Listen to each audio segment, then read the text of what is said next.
At Baumhart, we support leaders at the intersection of profit and purpose. We do that through education, through engagement, and through thought leadership. We are lucky enough to have a partnership with United Way. We built this partnership starting in 2018, and we're grateful for this chance to dig in together with you and to dig in with this amazing group of individuals who've been providing extraordinary leadership in what have truly been extraordinary times. I'm also delighted to say that our conversation today will be moderated by Beth Thompson. And Beth is, among other things, a Baumhart Scholar. She's getting her MBA in our program that is dedicated to leaders who are building purpose-driven careers. And we support, as we said, leaders who are focused on the great challenges of our day and in creating solutions from the places where we start so that everyone can be a participant in a healthier, more inclusive economy. So I'm delighted to dig in today. I'm looking forward to learning a great deal from this extraordinary group, and I'd like to turn it over to Beth. Thank you, everyone. Thank you, Karen. Good morning, everyone, and welcome to today's installment of the Neighborhood Exchange series. As Karen mentioned, my name is Beth Thompson. I'm a current Baumhart Scholar and Marketing Manager focused on ESG at Morningstar Sustainalytics, and I will be serving as your moderator. Our conversation today, COVID response from crisis management to long-term investment, will focus on how funders have evolved their response over the course of the pandemic. When the COVID-19 pandemic first began, everyone was affected. Amidst concern about catching or spreading the virus, we experienced quarantines and lockdowns and shifting everything to the virtual world. Unfortunately, unprecedented job losses, economic uncertainty, difficulty managing remote work and learning, and challenges with family caregiving. Although all of us experienced these challenges differently, what did become clear were the ways that certain communities were impacted more than others. In many of our historically disinvested Chicago neighborhoods, COVID infection and mortality rates were higher, and financial hardship was starkly and immediately felt. Many of those neighborhoods were also primarily communities of color. This is no accident, but rather a result of decades of disinvestment and intentional racist policies. And so when massive waves of racial unrest began in the midst of 2020, sparked by the murder of George Floyd, it became even clearer the ways racism operates in society today. Throughout all of this history unfolding, funders were trying to figure out how to best help. Those initial responses have since evolved, and so today we're exploring that story more deeply with our panelists. Joining us today are representatives of multiple different initiatives that took shape at different moments in the lifespan of this pandemic. So, without further ado, I'd like to introduce you to our panelists. Representing the Chicago Community COVID-19 Response Fund, we have Dr. Kimberlee Guenther, Chief Impact Officer at United Way of Metro Chicago, and Anna Lee, Senior Director of Community Impact at the Chicago Community Trust. Representing We Rise Together, we have Gloria Castillo, the Initiatives Director. And representing the Health First Collaborative, we have Reichlin, Senior Program Officer at the Michael Reese Health Trust. So without further ado, we can start our conversation. For my first question, I'd like to start our story today by kind of flashing us back to March 2020, when Chicago's stay-at-home order was first issued. This is when the Chicago Community COVID-19 Response Fund took shape as a partnership between the United Way and the Chicago Community Trust, led by Dr. Kimberlee Guenther and Anna Lee, respectively. So Kimberlee and Anna, could you tell us more about the genesis of the fund and what was unique about it? Anna, we could start with you. Sure. Thanks so much. Good morning, everyone. It's so wonderful to start the morning just reflecting back on, what we can do together. When we go back to March, and as you said, Beth, in your just your opening remarks, there was so much information that we didn't know. And if we go back even to January, we started hearing about how there were confirmed cases here in the United States. So we knew that it was going to be moving westward and eventually arrive to the Chicago region. And early on, we were hearing from many of our stakeholders just about our concerns, how this, unknown coronavirus was going to impact our communities, particularly communities that we knew that just face so many challenges. And I think back, I believe Sean and Helene, Sean Garrett at United Way and Helene Gale had a conversation the Wednesday, it was like March 14th, and maybe it was 13th, just like saying that on the West Coast, there were some United Ways and community foundations that were getting together just to respond to all that they were hearing. And so we too started to think about that as well. And it's amazing just thinking about United Way and the Chicago Community Trust. We are both over 100-year-old organizations in the Chicago region. And we also had relationships with community-based organizations. Throughout all of our histories, we've been engaging community-based organizations to respond to the most immediate needs. What makes us different is when I think about United Way, just their expertise in launching campaigns and also engaging the corporate community. And the Community Trust, we have a large base of donors, individuals and families, and also institutions. You know, we came together. It was a natural partnership, even though we had never worked on a big initiative before. And really to respond to what we were hearing, right? We were hearing from community-based organizations about the concern for an uptick in services, for you know, concerns because volunteers were not showing up to their shifts, recognizing that revenue generating events needed to be canceled. And we were also hearing from our stakeholders saying, you know, United Way and Chicago Community Trust, like what needs to be done. So, you know, very quickly we came together. Kimberlee and I had just put down our thoughts on paper, and over a few days and over a weekend, we put a strategy together. And I'll end there. That is, I mean, over a weekend, being able to put together a strategy is just, the rapidity of the response is incredible. Kimberlee, what did you see as being unique about the fund? Well, first of all, good morning. It's great to be here with such wonderful collaborators. I think I'll start where Anna left off, in that just the speed with which it all came together was incredibly unique. Normally, when you're creating a grant strategy, you're thinking about a time frame that's, you know, 12 to 18 months, and we almost approached it as 12 to 18 hours.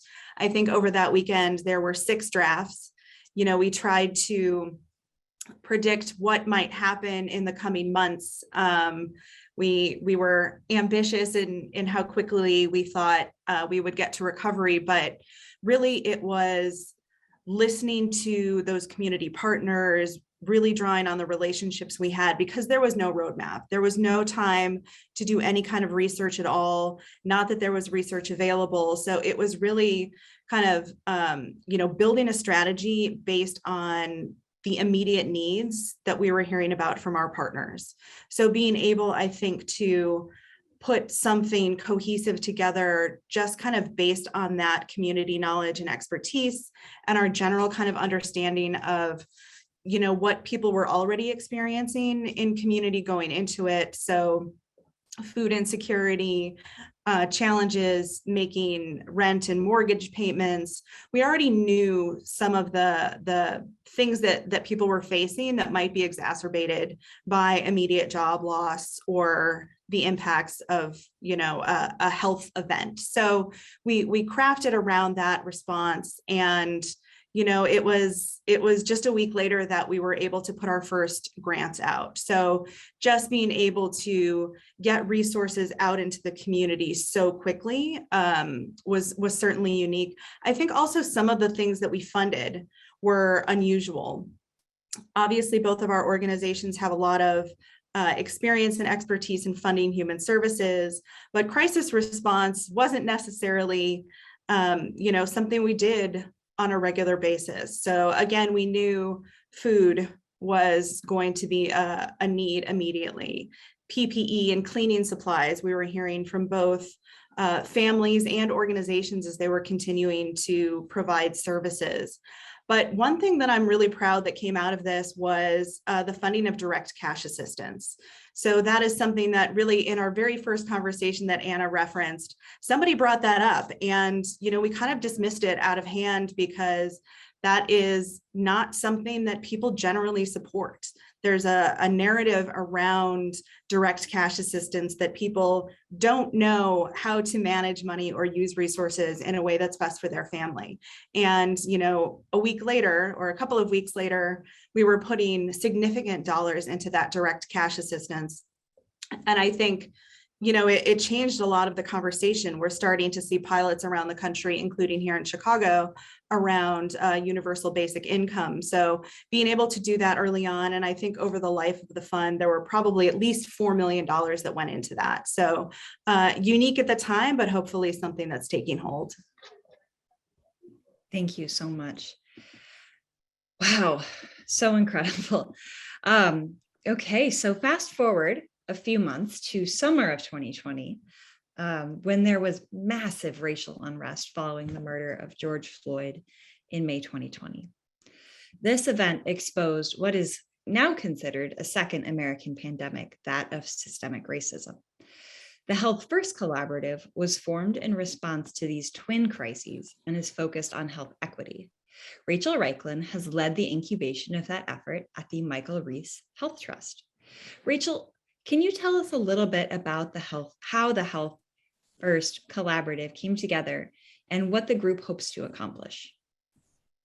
Sure. Thank you so much, Beth, for that question and for the opportunity to participate in this reflective discussion. As Anna and Kimberlee shared, we were moving fast and furiously, and so the opportunity to look back at this arc of activity is really valuable. So as Anna and Kimberlee mentioned, health funders were meeting pretty regularly. All funders were in their area of expertise, and health funders were meeting weekly at the onset of the pandemic, listening to our grantees and doing a lot of listening and learning and alignment and understanding the need to address decades of divestment in public health. There was an explicit desire to leverage the crises to support emerging practices and bolster the infrastructure that could ultimately support health equity long far into the future and establish a new norm. As we are talking about returning to norm, we wanted to establish a new norm and knew that there was just a small window of opportunity to do that. And this couldn't have been done alone. And we were so grateful that the immediate basic human needs was being prioritized by the Chicago COVID Rapid Response Fund, so we can make space to think forward with community. The original intent of the Health First Collaborative was to support replicable, scalable, community-led health solutions, centering those who are closest to the challenges we were trying to address. And we've come to see how working as a collective actually can catalyze key efforts and relationships in the broader field, as well as within our own philanthropic sector. We are moving beyond collaboration and towards a collective where the value of what we can do together really is driving our action.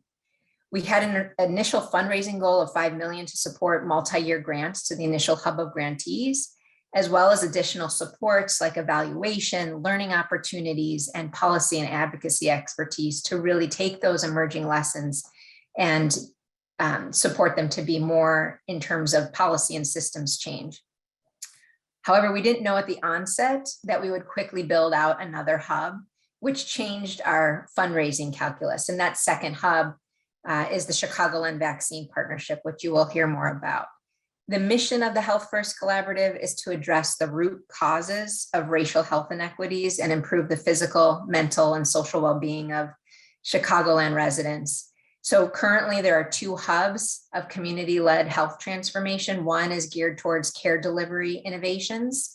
And the second hub, the Chicagoland Vaccine Partnership, supports hyperlocal approaches to health outreach while demonstrating the value of community expertise in the public health workforce. That's the piece of the infrastructure we were really trying to bolster there. Hub 1 was invited community health centers from areas most impacted by the twin pandemics, and Hub 2 had a variety of different rounds of funding that predominantly prioritized BIPOC-led grassroots organizations in Chicago and suburban Cook County that may or may not have been oriented to health prior to the pandemic, but found their assets like credibility, relationships, and existing programming were key to improving the health of their community. And I think one of the things that's really remarkable about some of the funding that we did with the Hub 2 and the vaccine partnership is the way that we leveraged the operational infrastructure that was established through the Chicago COVID Rapid Response Fund. We weren't just aligning with regards to strategy and the ways in which we fund at individual foundations. We were leveraging infrastructure that was established in the crisis to do more for community, move money faster, move it more equitably.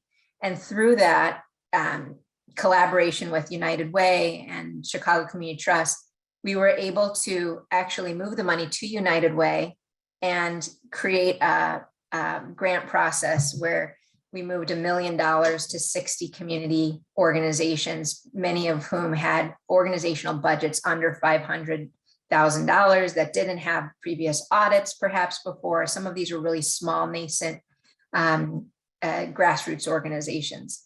So we really see this type of cross-sector relationship building between community-based organizations, health partners, and philanthropic partners and health departments as really pivotal to centering the voices of community members and organizing for racial equity. Thank you so much, Rachel.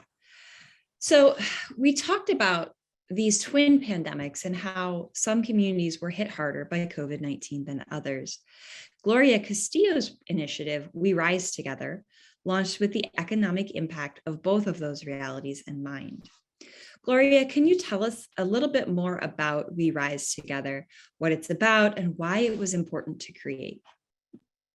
Well, first, thank you so much for the invitation to be here with this remarkable panel of really strong women who are leading in really important ways. Thrilled to be here. We Rise Together is really building on the foundation that they put forth. We saw in the response that there's a great need for resilience in our communities, and we need to build that into our communities. And what was revealed in the work of the response was that there are assets in our communities, and they deployed those assets rapidly with the community-based organizations. But we also saw that there were not enough resources in hand to go forward. So the murder of George Floyd kind of laid bare the systemic need for change. So the Chicago Community Trust and United Way came together to really talk about what do we need to do to build resilience into our communities. And We Rise Together for an Equitable and Just Recovery was launched with that thought that we need to accelerate equity in Chicago's regional economic recovery so that everyone who lives in this region can thrive and reach our full potential. And that's really the ultimate goal of We Rise Together. What we learned from the response is that working together is powerful. And so we think about We Rise Together in a way where we want to make sure individuals and communities are benefiting from our regional work, and that a pooled fund is best for us to do that, because that allows us to bring together philanthropy, business, community voices, nonprofits who are working on the ground, as well as local government, with a single vision of stronger equity across this region. And we're really kind of galvanizing those partners together. But the important part is that we have community voice at the center. What We Rise does is we listen to community on an ongoing basis. We believe in community, that they know what they need in order to thrive, and then we invest in community. And our investments range from physical brick and mortar projects to workforce development, to strengthening Black and Latinx businesses in the community. we have a big audacious goal of $250 million in our 5-year kind of span of We Rise Together. We've already, in a very rapid way, learning from the kind of rapid movement that we can do if we put our mind to strong strategies and utilizing community-based organizations. We've been able to identify 17 neighborhood anchor projects in 13 communities. We've already deployed $18 million in grants just in a 1-year timeframe, 5 rounds of grants, which is almost unheard of. I mean, it's just really a tough thing to do, but we were able to build on what we learned from the response fund so that we were able to do that. The projects that we invested in were already envisioned by community. So we didn't go out and parachute in and say, here's what your community needs. Instead, we uncovered those projects that had been stalled by COVID. And by putting our dollars into those projects, we were able to get them to groundbreaking or to ribbon cutting more rapidly. Because there was a lot of trauma in this, period. And people lose hope when there's so much trauma. So we wanted to make sure that we were investing in projects that community had already begun to support and allow them to see that movement was taking place, that real projects were opening in their community, because that creates a kind of hopefulness when you say, that's a project I wanted to see. I wanted to see that community center open. I wanted to see that pie shop open. And now they start to see the construction on it. It changes the tenor and tone in a community, we thought, in a very meaningful way. And it's a really critical time. The reason that we are acting with the urgency with which we are acting is we want to bend the arc of the recovery towards greater equity. And you've got to do that early in the recovery, in the economic recovery. If we start to make investments 6 years into the recovery, that trajectory is already set. So we want to bend that arc now, and that's why we were acting so strategically. And what you'll see in We Rise is we are bringing to bear the unique assets and resources of that multi-sector approach. So business practices are important. The business community employs 85% of our workers. And so we have our 525 Move to Action, which is focused on equitable business practices. In that multi-sector approach, we are bringing local government into, we're thinking with them and aligning with them so that as we make our investments, we can have the strongest outcomes. So really, we strongly believe that to transform communities, you have to have physical neighborhood transformation. You have to support the businesses surrounding those anchor projects, and you have to ensure that people in the community have opportunities to expand their work experience, their training, and their opportunities in ways that create quality, resilient employment, and that they can survive the next economic downturn. We know they come cyclically. Our goal is to make sure that in the next round, these communities are far more resilient. Thank you so much, Gloria. Very beautifully said. And that really brings us, sort of to now. And you said it so well about how we bend the arc of recovery, right? So turning our focus to now, 2 years later, and the Chicago Community COVID-19 Response Fund, Kimberlee and Anna, what has the evolution of the fund looked like? Kimberlee, we could start with you this time. Sure, and I think you're hearing a common theme from everyone, which is community voice and building the capacity of community to respond, because they were the ones really that were leading the response in the early days. And over 6 rounds of funding, we continued to listen and learn and refine our approach in response to what we were hearing. Very early on, we knew that remote learning was going to be an issue. So we started working with partners to identify how to get devices into the hands of families that were trying to support that remote learning.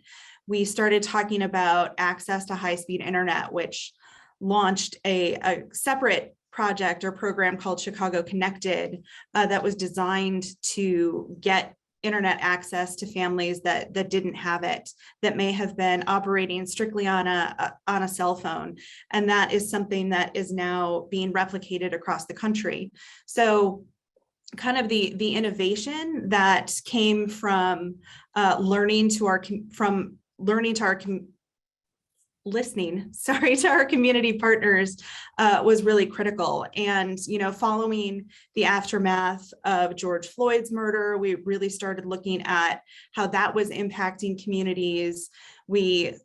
As data around positivity rates and mortality rates became available, we started incorporating that and really targeting some of our investments in communities that were being most impacted. And then as we got further into it, I remember an occasion where we brought together a number of community leaders, many of our neighborhood network leaders and others that were really leading incredible initiatives across the city. And we just had a conversation with them about what they were seeing, what they were experiencing, and what we should prioritize in future rounds. And it was one of the most sobering conversations I have ever been a part of in my professional career, because you could see that trauma that Gloria was talking about. You could see the strain, but you could also see the commitment of these leaders. And it really made us think, how can we support people? They were incredible in directing us to organizations to support that had really trusted relationships with community residents. And that's when we started moving into things like mental health, particularly for young people, and did a round of funding that was focused on trauma and mental health and other types of supports for young people. At the same time, we were retaining that basic needs focus. So it was really important for us to take in as much information as we possibly could to support the people that were doing this work on the ground, because I don't think there would have been such a strong response if there wasn't such incredible leadership there. And it was our job to listen to them, to build on their expertise and follow where they led. Thank you so much. Anna, do you have anything you'd like to add? I mean, not too much to add. I think Kimberlee really summed that up really well.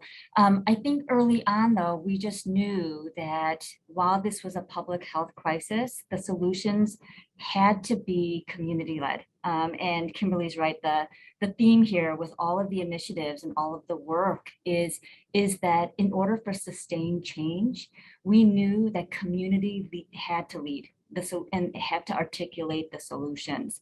And I also think that the connectivity, that cohesion that you're hearing, just even about all of the work of the Chicago COVID Rapid Response Fund and how, we thought about that this public health crisis needed an economic solution, right? That was what we had to kind of land on, and to think about public health through the Health First Collaborative and We Rise, I think is really important. Some of the learnings is like, as we were sunsetting the COVID Response Fund and really leading the way for these other initiatives to take launch, I was always amazed at a few things. We really did advance the conversations about trust-based philanthropy, right? To say, we trust our community organizations to do this work, right? And we didn't even know what all the needs were initially. We didn't have a lot of data, right? And we had to not let perfection get in the way. So we said, give general operating grants, make application processes low barrier, right? So that those that we don't typically fund, we're able to receive the funding to reach the populations that most needed these dollars. And really, it was, I just want to challenge other foundations to, hold on to all of that learning and really, implement so many of those things to strengthen those relationships with community organizations. Thank you so much, Anna. So well said. I do want to note that we have some time at the end of the conversation to take questions from the audience. So if you do have a question, please type it into the chat. We'll moderate it over to the panelists. But first, I'd like to hear from all of you, our panelists. So all of these responses eventually hope to create resilient and thriving communities, better able to withstand the next crisis, right? Because we know it will come. What does that resiliency look like? And how do these initiatives and collaborations that cross sectors support that? Rachel, let's start with you. Sure, thank you so much. I think Gloria said it very well earlier that resilient communities have hope. And I think what cultivates that hope are three key important aspects. One is connection and connectivity, to Anna's point as well, to create the spaces, the networks and the relationships for people to know where the assets lie within their community. And largely those are within each other and individual community members, and the infrastructure to support that connection. And that ultimately helps bolster trust. And that's also critical for hope and resilience. Thank you so much. Gloria, and is there anything you'd like to add? I would. I think what kind of the recovery looks like and what hope looks like in communities is when people are starting to interact with the new assets in their communities. So when we made many of our grants, some of what we looked at was how were these initiatives utilizing the community-based assets. For example, Justice of the Pies is in Avalon Park. It is going to be housed in a building that had been long abandoned as a dentist office. And now it will be transformed into a center where there will be a retail space of fresh pies, dine-in opportunity at the cafe, a demonstration kitchen, and an opportunity for youth in the community to participate in workshops to learn culinary skills. So, this abandoned corner building now will be transformed in a place where community can come and enjoy an amenity that many across the city don't think a thing about, that they can walk to a bakery. But this is a really important change in Avalon Park in this particular corner. And because that change is coming, we saw that nearby 2 other buildings are being renovated so that it's creating a corridor. So we know that investment in community attracts other investment in community. And what we also see is we've heard from some of our projects that people in the community saw that, the signs up that in Latinos Progresando in South Lawndale was going to transform this abandoned library.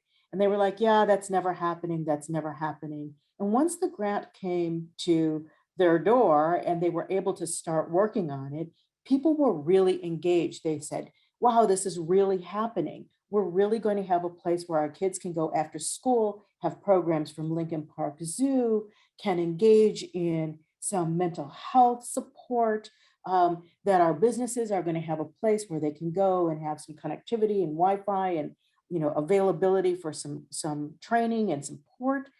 It made a difference in the community just to see the construction starting. And in one case, in one major project, we did a check-in last week and we heard that there were a lot of naysayers on this major community center. And people were like, it's never going to happen. It's never going to happen. It's Austin. It's never going to happen. Well, once they started, the people who were saying it's never going to happen are now calling to say, when will you be opening and when will you be hiring? So that's what a recovery looks like. When people start to get excited enough to start calling and saying, when will you be hiring? Because I would like one of those jobs. I would like to work in that center. I think it's going to be important for community. We need to, I know I said we have a $250 million goal, and that sounds like a lot of money, and it is a lot of money. And we know that it's going to be a very heavy lift to raise that kind of money. But compared to what we need to do in our communities to bring that kind of transformation to neighborhoods that have been so long disinvested, it's a drop in the bucket.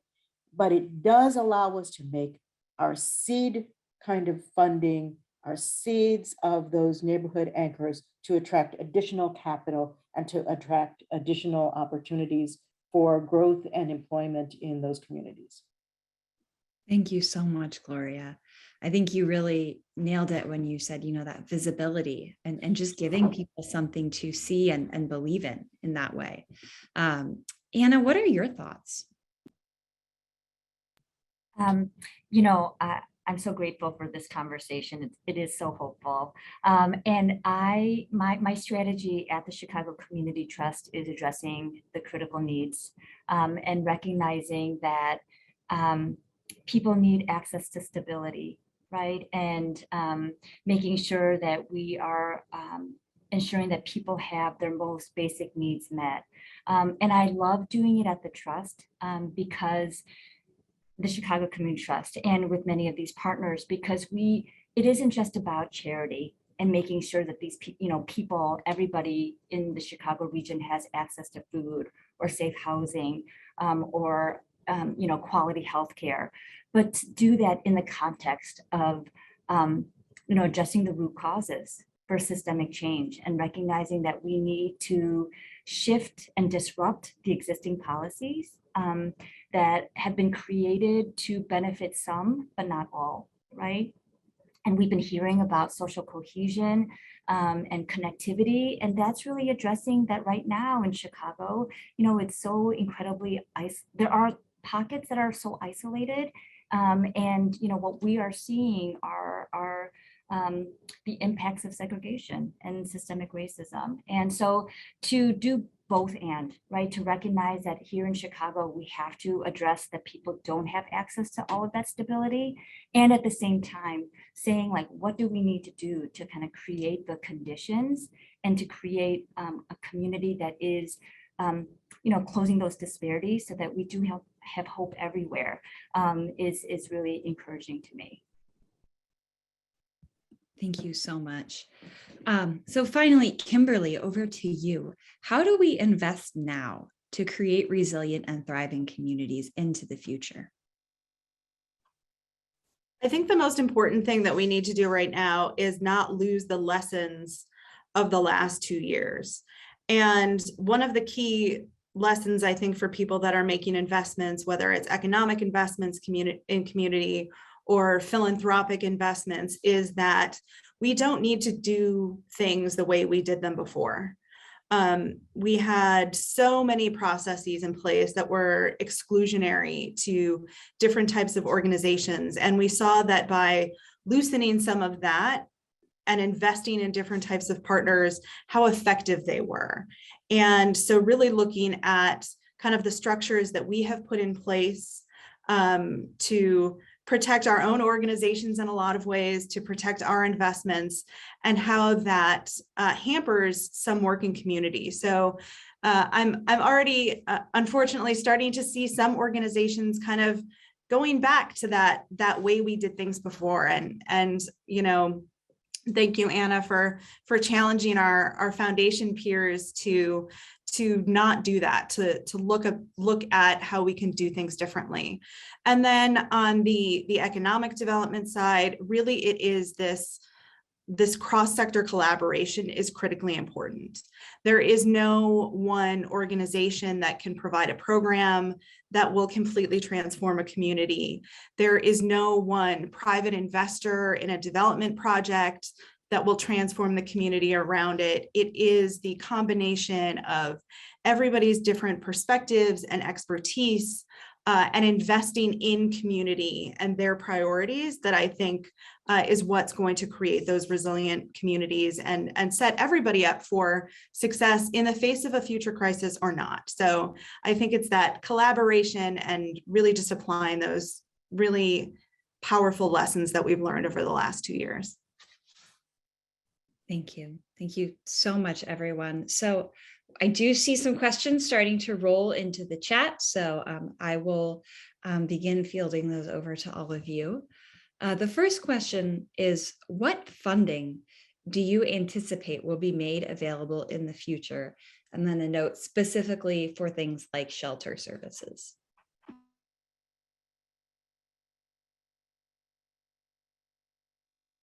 And this could be anyone from the group.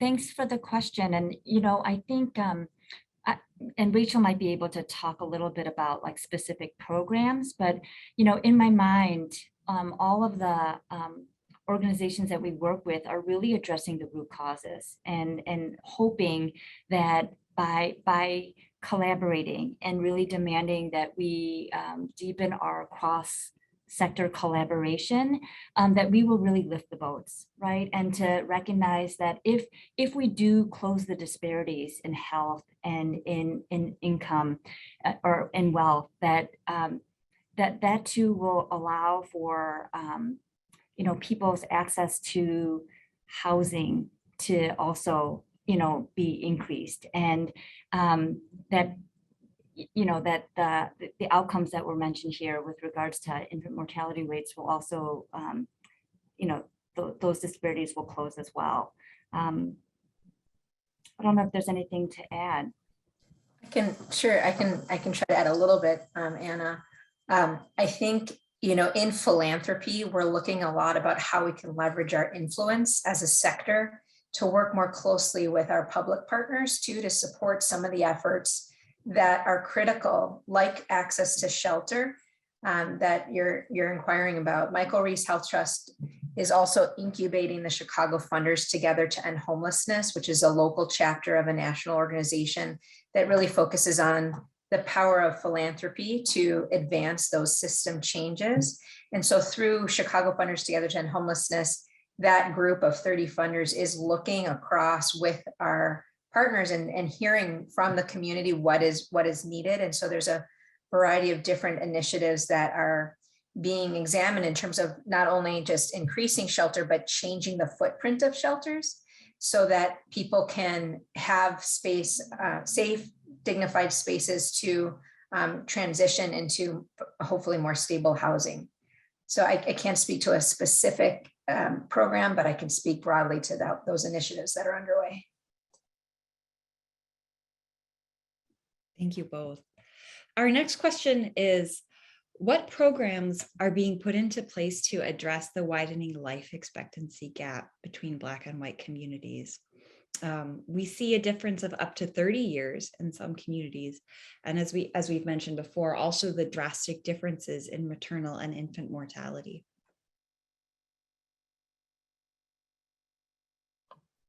I can start, and I know my colleagues can jump in. I mean, I think that is absolutely a product of systemic racism and long-term disinvestment in communities. So I think all of the work that's been described here today kind of has that in mind. As we look to the future, I know much of the work that Gloria is leading and kind of investing in opportunities, creating economic opportunities in communities will give people the resources to be able to access preventive healthcare and healthy and nutritious food, and think about safer, more stable, more affordable housing.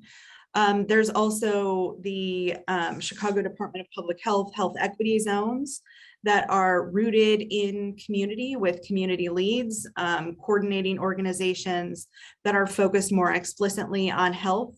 The Health First Collaborative is very much focused on building that infrastructure that Rachel described. So I think pretty much all of the collaborative work that's happening, we hope will address both the racial wealth gap and the life expectancy gap, because they are both products of the same thing.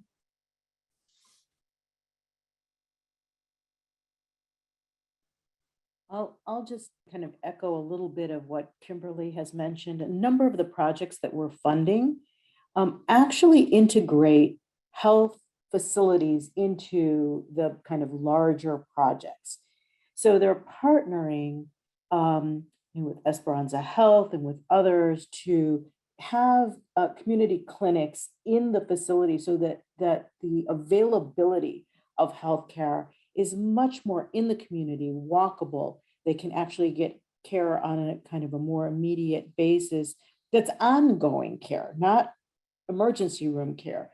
And so that's part of it, is integrating that into the community where you can access. And I think Kimberlee's made a really important point about access to healthy food.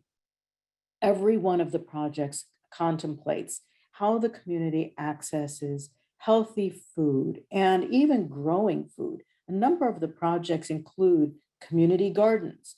And so that creates not only a sense of community, it creates safe places that are well lit and cared for by community, but also provides really healthy food, that is proximate to community. So I think, where the larger kind of structural issues, we need to get at them, but we need to also think about the fact that changing communities block by block makes a difference. And if you don't have those healthcare amenities in your community, it's a much harder road to hoe. So we're really trying to think through, and it's not a fast project. This is even with our intentionality and our sense of urgency, we need to pull together to really think about how we create that change every day. Mm-hmm. I just want to add, Gloria, thank you for just addressing, the food insecurity. I go back to those early weeks of the COVID fund. And I remember when the Chicago Public Schools made the announcement that schools were going to go fully remote and that they were going to, cease in-person learning. And the biggest concern, there was talk about mental health and lost learning, but the biggest issue was food. Just because so many of the children in Chicago receive 2 meals at school. We did support efforts to make sure that food was available to CPS families, but it's just amazing how it's all intersected.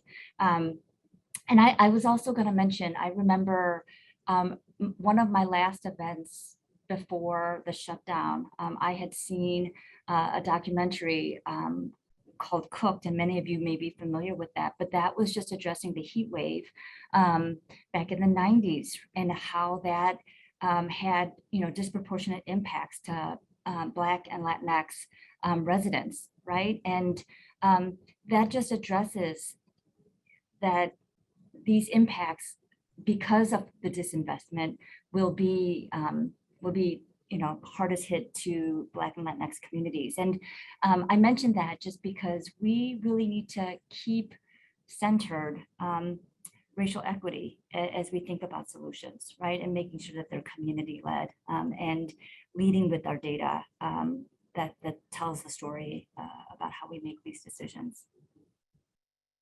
Thank you so much, all of you. Incredible answers and conversation. We are getting a lot of questions, so we'll do our best to answer as many of them as we can. We did have a couple questions come in about nonprofits and nonprofit staff. So are there plans to develop operations and infrastructure or funding to support healthy work environments for nonprofit staff and the people they serve? And whether that includes advocacy for working from home, work-life balance, and what does that look like?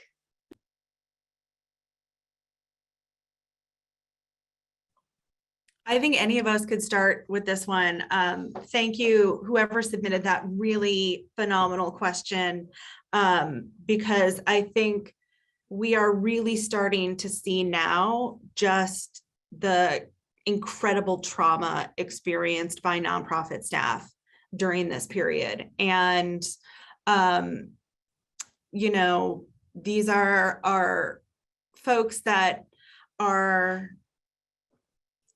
probably not paid as well as they could be due to the sort of overall funding of the nonprofit sector.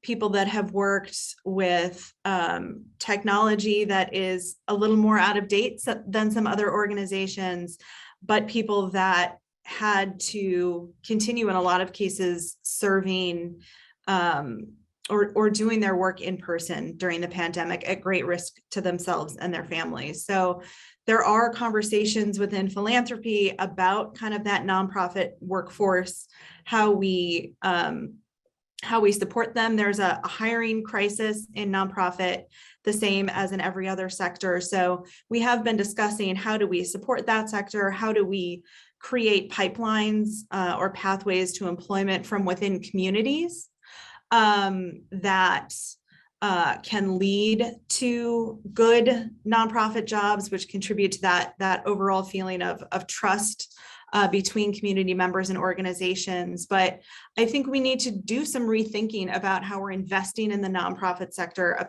especially after the incredible burden that they took on in COVID response.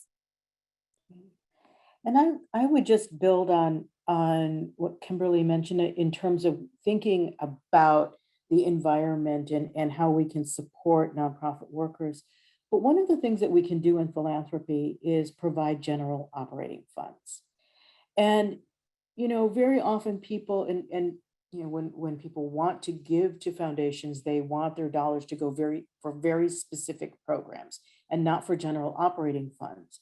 And that creates the environment in which the nonprofit cannot take those dollars and invest them in the workers. They've got to demonstrate that the dollars went only to the programmatic work. And the reality is you have to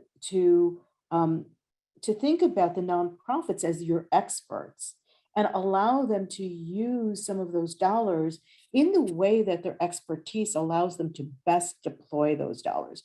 So I would just say to those who are in the philanthropy space to always think a little bit about, can our funds also be matched with some general operating? If you're focusing on programs, that's great, but also think about the general operating funds for those nonprofits.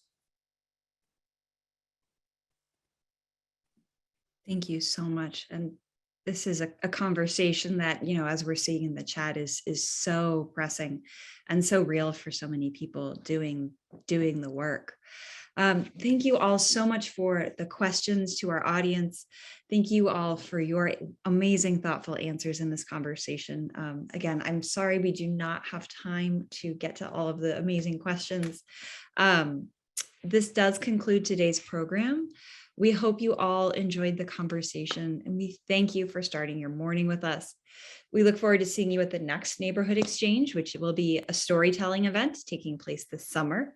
Keep an eye on your email and the United Way's website for more details as they become available. Thank you all again, and take care, be safe, have a wonderful rest of your week.